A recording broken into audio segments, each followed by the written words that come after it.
Hey everyone, wherever you are, I hope you're having a wonderful week so far. We're here with the latest episode of the Inside Crypto Show, interviews and discussions with the regular people just like yourselves. Today we are joined by Borja Villalobos. Thank God I got the name right. He is the CEO of Banger. Banger is a Web3 platform made for Web2 games you already love. Experience gamified objectives, ownership of your own assets, rewards, collectibles, and much more. I love the collectibles part. Before we get into all that really interesting stuff, especially you guys know I'm a big gamer, we have to talk about his background, where he is, where he's come from, how he got to where he is today.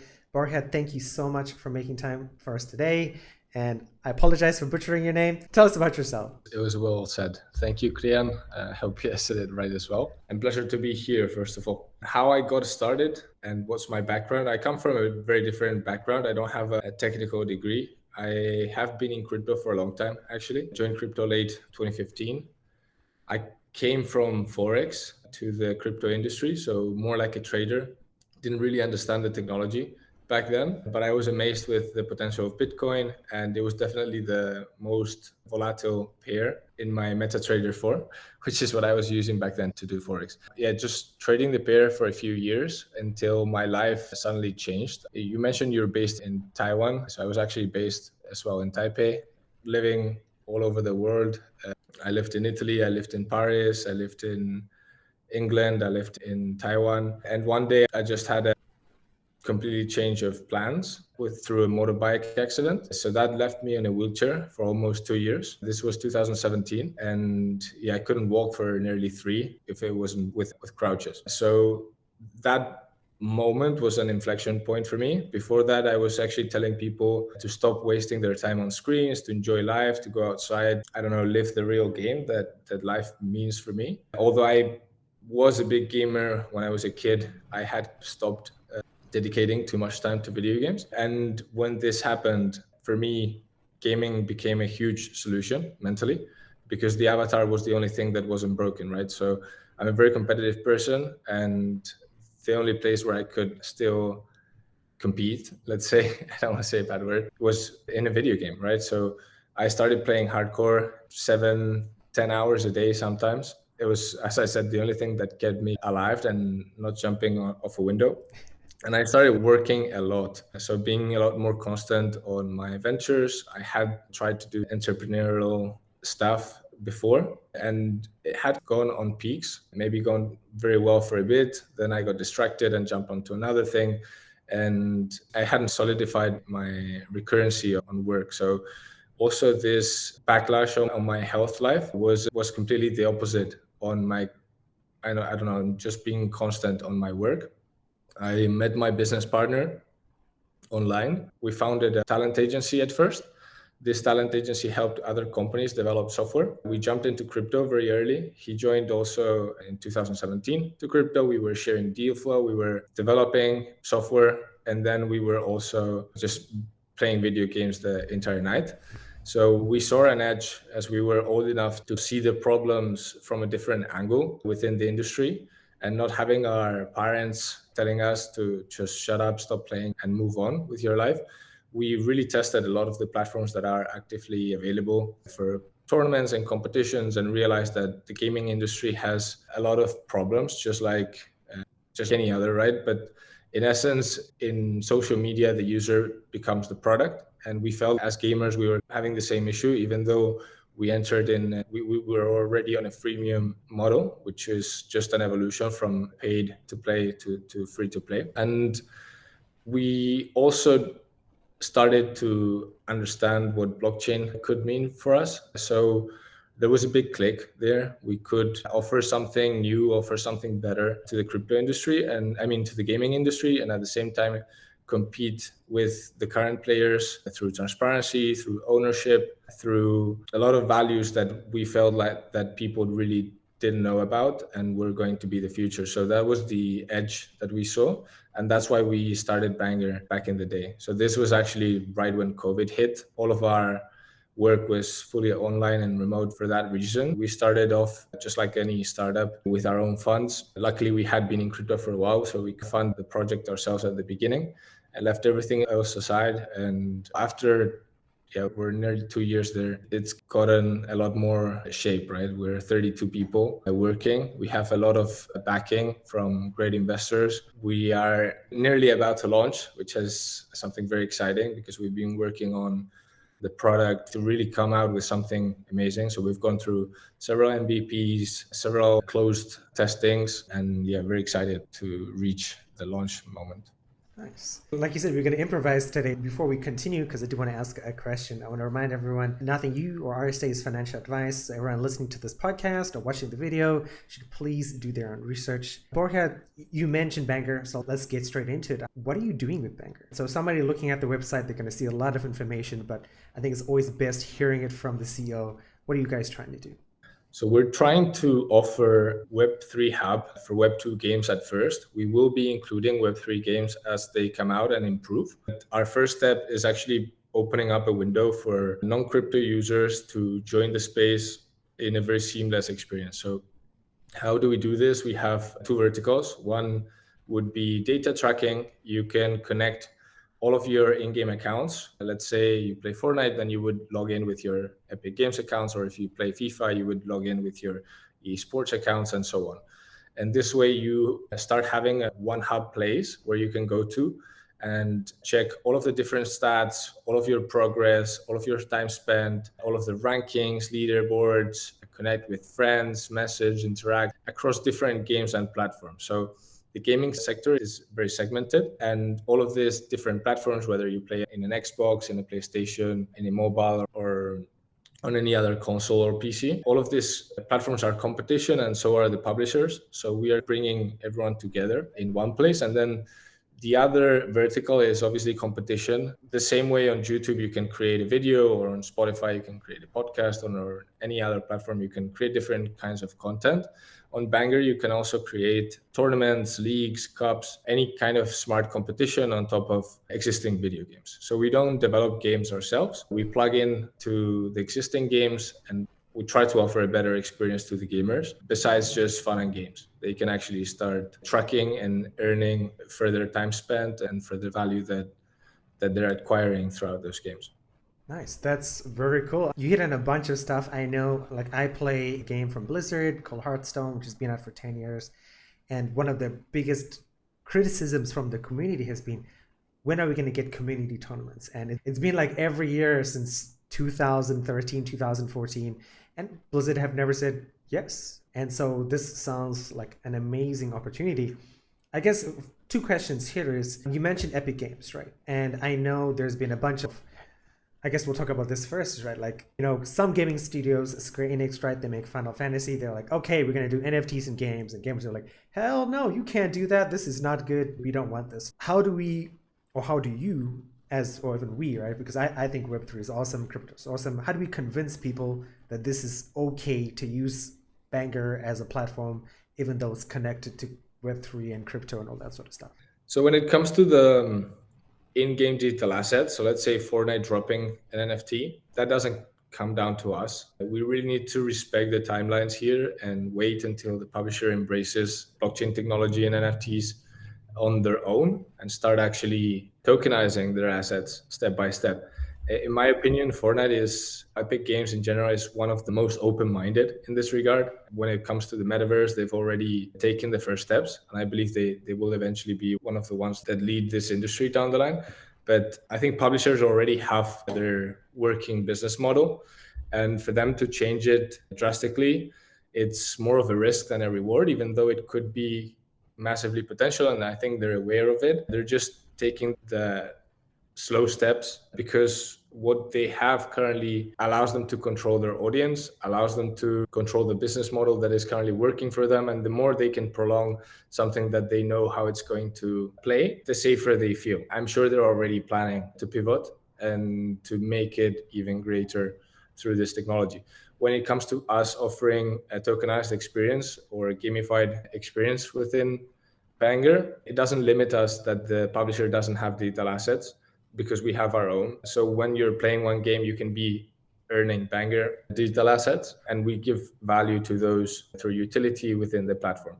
So that's one thing. And then, yes, crypto has a lot of backlash for Web2 gamers. So the way to tackle it is, I think, also just diversifying all of this impact through time and not making it very aggressive. So we try to give a very simple experience where they don't really need to have Web3 knowledge, where we don't even talk about NFTs, we talk about digital assets. And these kind of things are a step-by-step process in which they will come use our technology without knowing what it is, and eventually realize that I'm actually using blockchain and I like it. So you don't come to a game and okay, this is a game is made with Unreal. It doesn't say, you don't look in the back and start checking where it is made, what is the back tech. And I think that's also one of the problems that crypto games, Web3 games have had so far. Their selling point was, I'm a crypto game. And it was a bull market, everyone was trying to invest, and gaming is a juicy market, so Web3 gaming must be amazing.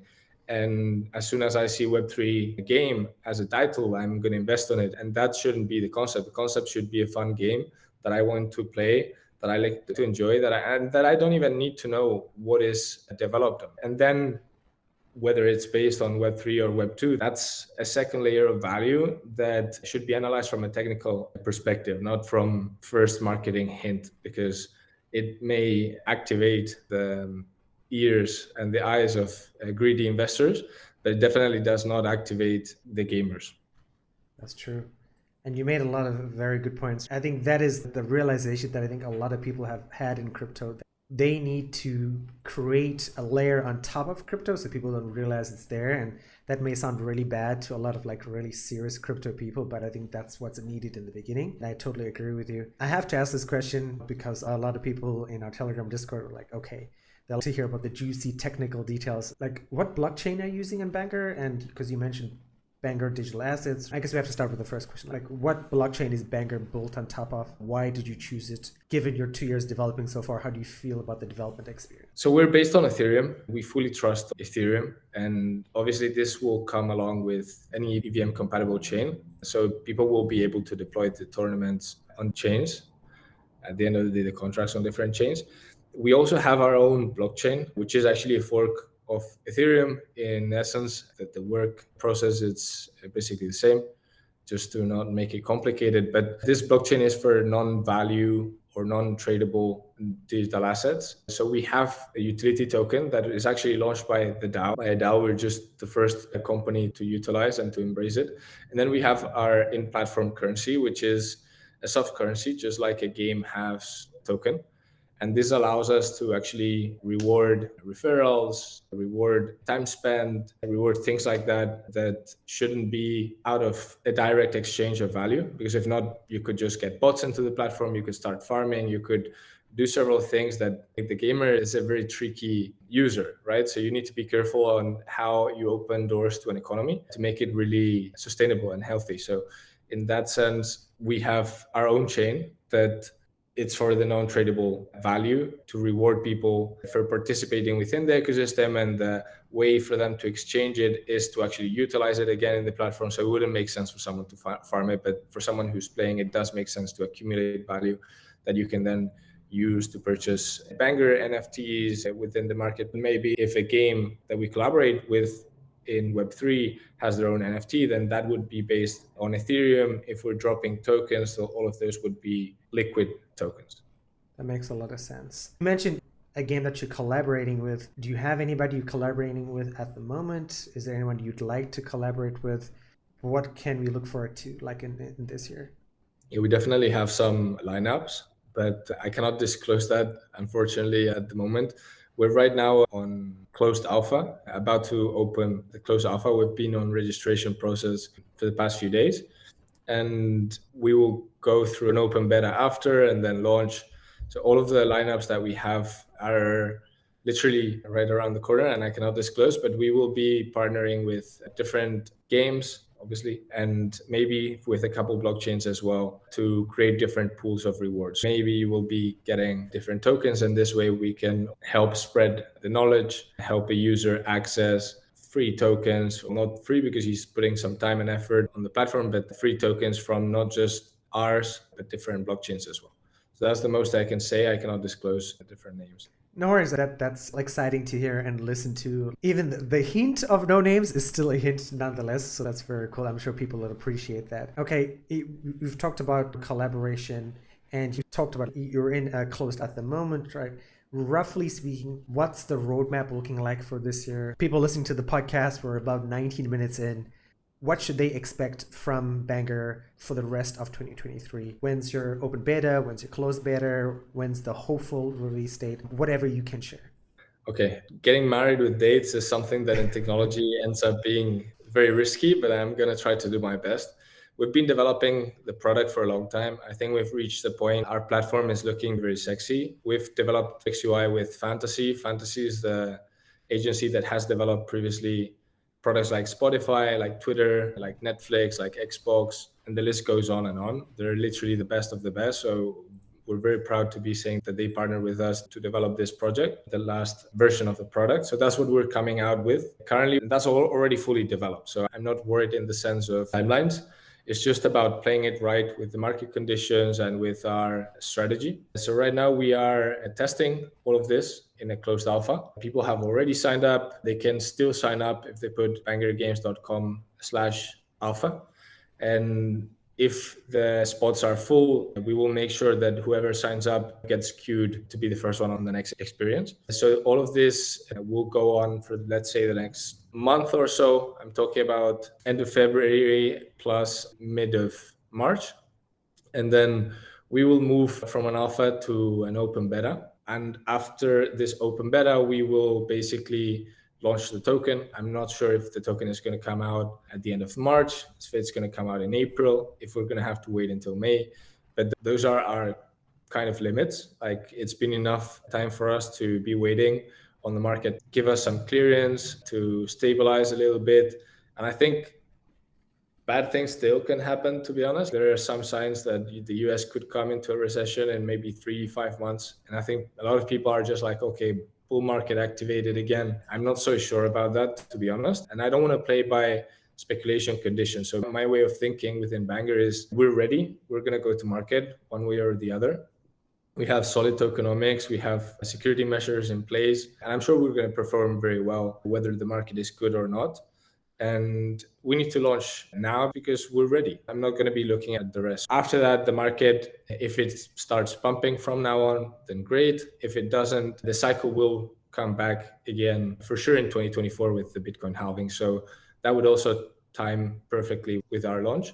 So both ways will work for us. Our roadmap looks like that. We're going to be going through several test phases. We're going to launch the token, and after that, we will move from open beta to full functionality. And people will actually be able to start earning within the platform with our currency completely listed and active. And we will just try to be adding more games from them. So we will launch with a few games that I cannot disclose as well. But once we have launched, we will be probably adding one game every month, at least. We will be aiming to add one game every 2 weeks. So that's what we're currently aiming for. Down the line, maybe that gets improved faster as our workforce also increases. Because currently with the development team that we have, that's the speed that we have calculated we can do. But if we improve that, maybe that will also get better. But I think it's quite a good pace to be adding a game every 2 weeks, every month. That's an amazing pace, and that's exciting as well. So I would also like to emphasize as well, like anyone who does play games knows that if you're looking for something to come out, or just not even games, like any product, right? Especially software, you can't commit to dates on anything because things change, market conditions change, issues come up when you're developing something. So hopefully everyone will take that to heart. But it's still, like, from what you've said, we still got a lot to look forward to when it comes to Banker and what you guys are launching. So that's still very exciting. Okay, so people now, they're listening to the podcast like, okay, I'm excited. I've signed up to the alpha, right? Closed alpha. I'm waiting. I might not get in now, but I might get in, like you said, when you've queued up people, maybe the next time you guys open up. Let's fast forward where you guys are open. Somebody Googles Banger and like, okay, this looks really exciting. I don't know a lot about cryptocurrency or blockchain, but what Banger is offering sounds good. What do you imagine the user process to be, right? Like, how will they, once they land on the site, are they connecting a MetaMask? What's the process for somebody getting involved with the platform once you guys are fully launched? Yeah, so we have, as I mentioned before, a very seamless experience. Once you log in, you're basically auto-generated a wallet.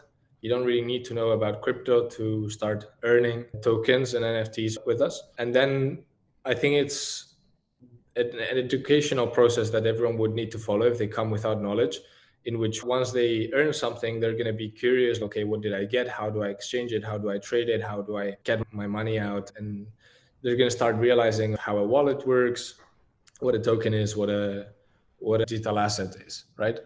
And if you already have the knowledge, if you are a DJ and you come to the platform willing to decentralize yourself from day one, we're not limiting anyone to use the infrastructure that we've put up for a friendly, casual player who doesn't know about crypto. You can just come in and connect your MetaMask and have a decentralized experience from day one. It can just be a step. So you first use a more guided experience, and then once you learn, you say, okay, now I want to become a degen and I want to connect my MetaMask. So that's completely open for the user to decide. And we will have educational support all the time. In essence, Banger Academy, we're kind of guide you through the steps within our platform, and we will also push other information that we find interesting within the industry, where the users can get value, where the users can discover other platforms, where other protocols can also reward our users through, let's say, like Coinbase does some videos in which you can earn tokens for just watching something and learning a little bit. We can also apply those kind of concepts within the Banger platform, and some things that we find interesting could be promoted to our audience with a rewarding system if they provide enough value to us, and we think that would be beneficial for the gamers. So things like that will also be available on our academy. Nice. I've got to ask, right? You mentioned you were in Taiwan. I think you would know not a lot of English is spoken in Asia. So I was wondering, when it comes to Banger, right? And you're originally from Spain as well. When I saw the Banger website, it is English, right? Are there going to be multiple languages in the future? Are you just sticking to English at least for this year? What's the plan for a multilingual platform going forward? Yeah, so for now we are fully English, but we will definitely add as many languages as we can. Portuguese, Spanish, Chinese, Japanese, German, all of this will end up coming one way or the other. It's something that we are already thinking, and it's just a second step for us. So I don't know if it's going to come this year, probably not, but I think for sure next year. Nice. That's cool. I didn't want to bring up something you brought up before the show, before we hit the record button. You mentioned regulation. You are based in Dubai at the moment. Maybe you want to fill our listeners in, because our listeners would know. We've talked to quite a few guests based out of Dubai, and they've talked about regulation. Why don't you tell us of some of the news that just came to you today? Yeah, I'm personally based here. The company is based in Spain. Maybe we end up moving out of there, but for now it's still based in Spain. And yeah, something interesting that just came out today from regulation here in Dubai. They literally just applied the regulation within digital assets. So anyone who's doing this kind of activities without a license is going to have a little bit of a problem. So there are different licenses that VAR accepts, which is the regulator here, if whether you're in a free zone like the IFC or DMCC. But as I mentioned, I'm only here as an individual, so I'm not offering this kind of services through Dubai. But it was something that I guess was completely open until yesterday, and anyone could do a little bit of whatever they wanted, and not from today. But I think it's all sorted. Anyone who's trying to offer this service should be doing it in the right way and should be covered with the right licenses. Yeah, just something interesting that came out today. It's been something that people have been talking for a while, but it just got activated. Borja, what's your thoughts about regulations and gaming and Web3 and that sort of stuff? Like, I mean, being from Spain and the EU, and I've heard about Mika as well. Do you think this is going to help a Banger? Is it going to hinder Banger? Like, how do you think it's all going to play out this year?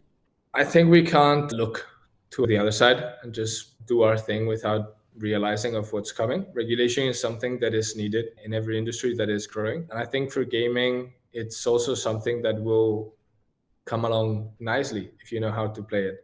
So if you're not doing something strange and you're trying to actually bring value to the industry, you just need to adapt and accept that all of these things are for the benefit of the user. At the end of the day, we're trying to protect both investors and gamers, and there needs to be some kind of regulation in place. So how this is going to play in gamify, I think no one really knows. It's just a guess.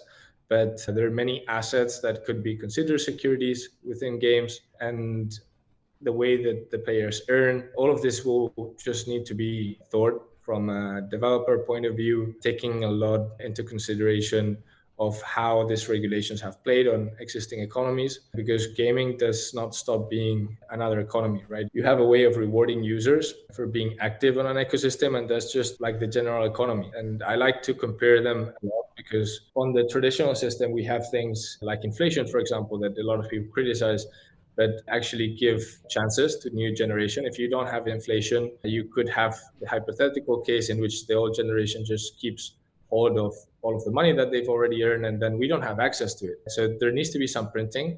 I don't think as much as there is, but there needs to be some access to capital for a new generation that's coming along. If not, they would be only earning it from the ones that already have it, and it would be much harder to access. This same concept applies to gaming. If you have a completely deflationary economy on a game, then it would only make sense to play it and hold it, be the first one to play it and hold it. Why would a new gamer who hasn't even been born be incentivized to join this economy? He's late. There needs to be some chance in which you, by being good and by being the best, can overtake people who have been here longer. And something that I think, yeah, it's a no-brainer, but it's something that a lot of people don't think about, and it will play a big role when it comes to regulations. We will have regulation one way or the other, just like we have on any financial system, and we will need to see how it applies to gaming and just adapt and work with it. Nice. Borja, you said a lot of really cool, a lot of really interesting stuff about Banger and what's coming forward. I don't want to keep you too long. We had a whole bunch of questions. I have literally not looked at them. They're right in front of me, right over here, because this is so cool and very fun. Before we end up today's podcast, is there anything else about Banger, about what you guys are doing that we haven't talked about that you'd like to mention to let the audience know? To remind everybody, right, any links for Banger will be down in the podcast show notes on your podcast app. I'll be down in the YouTube show notes as well if you're watching this on YouTube. So all of that will be there, but Borja, anything else you'd like to mention to our audience today to let them know about that? I think I invite everyone to go check us out, to do a fair judgment. If you have any constructive comments, please send them over. We have a lot of open socials to connect, Discord channel as well. Always open to improve. And if we can improve with you guys, then more than happy to do so and to listen to everyone's opinion and take it into account. On the other hand, we are just about to go live. So I think this first process in which we're testing the last functionalities is very important. And whoever wants to participate on that in a fun way from a gamer perspective, actively on the alpha, actively on the open beta, sign up to our newsletters, join our channels, join our Telegram, join the alpha, and yeah, let's have fun. Let's game. Oh yeah, that is the best way to end the podcast. Let's game. Hopefully I get to do that today, but it's already 6 p.m. here, so we'll see. Borja, thank you so much for your time. I really appreciate it. This has been a fun discussion. And as I mentioned before, personally speaking, I'm looking for a platform where I can connect with people, because looking at Epic Games, looking at Steam, and not to blame people or blame the companies, right? They're okay when it comes to a lot of like interactions socially, but there's no place for tournaments. And I'd love to play like a Hearthstone tournament because I'm a big digital card game person. But yeah, there's no place for it. So I'm going to keep my fingers crossed for Banger that everything is going to be successful, because judging from everything you said, it is going to be like that. And yeah, I encourage everybody to check you guys out, and hopefully we can reconnect after you've launched and you can say, these are all the games we have available, how everything is going, and you can sort of recap everything you've done, because yeah, I'm excited. Thank you very much, Krian, for having me, and have a great day, everyone. Yes. Let's keep in touch for the next one. For sure. Thank you as well.